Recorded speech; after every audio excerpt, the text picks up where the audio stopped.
Yağışların yağması ilə birlikdə nar bağlarında ən böyük problem narın çartlama və partlamasıdır.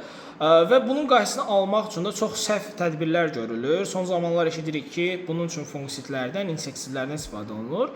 İlk növbədə bilmək lazımdır ki, nar nəyə görə partlayır? Yağışların artması ilə narın partlamasının əsas səbəbi həddən artıq çox su qəbul edilənə görə ağaclar, bitkilər birdən-birə həddən artıq çox su qəbul edir və bununla da suyu daşıyan hüceyrələr ki var, ksilem hüceyrələr olaraq adlandırılır.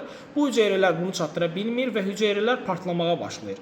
Və bitkilərdə də hüceyranın partlamasının qarşısını alan turqor basıncı dediyimiz proses baş verir. Bununla da meyvələrdə partlama və çatlama görülməyə başlayır. Bunun qarşısını almaq üçün də ilk növbədə siz meyvə qabını möhkəmləndirməlisiniz. Bunun üçün də əsas olaraq meyvə qabını möhkəmləndirmək üçün kalsium və bor maddələri tətbiq olunmalıdır. Əgər torpağınızda kalsium və bor həddən artıq azdırsa, 1-2 dəfə il boyu sezon ərzində kökdən tətbiq olunmalıdır. Yetişməyə yaxın isə artıq belə deyək, yığıma 1 ay 40 gün qalmış isə çiləmə üsulundan da bir neçə dəfə kalsium və bor elementlərini tətbiq etməlisiniz.